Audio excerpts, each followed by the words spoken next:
Bonjour, merci de votre invitation.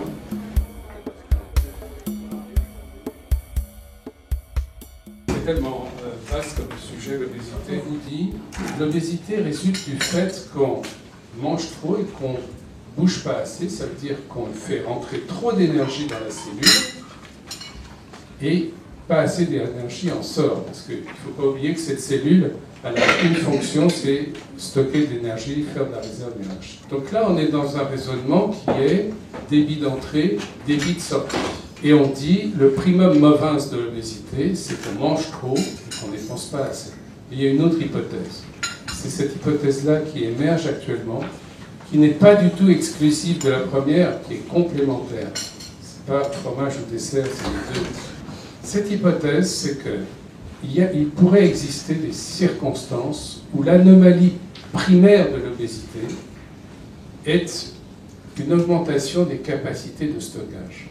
L'anomalie est d'abord le fait qu'on a des cellules qui sont capables de stocker plus, ou bien des cellules qui sont plus nombreuses, et que le comportement vient secondairement au service de cette anomalie. Vous me suivez? Ça, c'est très important. La recherche actuellement porte beaucoup sur la question de savoir pourquoi certaines personnes auraient des capacités de stockage plus importantes que les autres. Est-ce que c'est dû à l'alimentation ou est-ce que c'est dû à d'autres facteurs? Tous les facteurs que je vais appeler non caloriques, c'est-à-dire des facteurs qui seraient capables d'augmenter les capacités de stockage indépendamment de ce qu'on mange et indépendamment de ce qu'on dépense. Dans l'obésité, eh bien, au fil du temps, se produisent des altérations du tissu adipeux. Avant, on pensait que l'obésité rendait malade pour des raisons mécaniques. Eh bien, on a montré que ce tissu adipeux qui est devenu fibreux et inflammatoire envoie dans l'organisme des substances toxiques. Et donc, cette maladie qui était initialement purement comportementale, environnementale, avec des petites anomalies, des cellules un peu grosses, se transforme en une pathologie d'un tissu. Et cette pathologie d'un tissu est embêtante parce qu'elle rend moins réversible l'inflation adipeuse.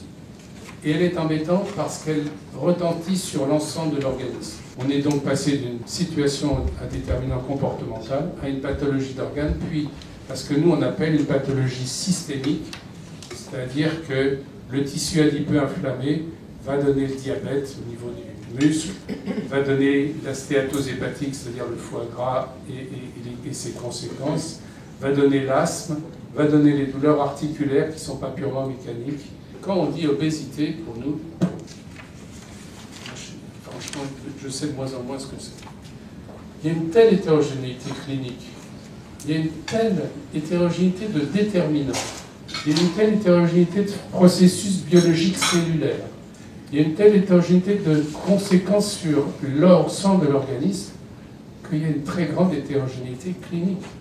Et que donc appliquer systématiquement, et en plus il y a caractère évolutif, donc appliquer systématiquement toujours le même slogan médical, madame, vous n'avez qu'à manger moins, ça ira mieux, monsieur, bougez plus, ça ira mieux, c'est absurde, ça n'a pas de sens. Et dites-vous que l'obésité, pour nous cliniciens, c'est à peu près aussi subtil que tout.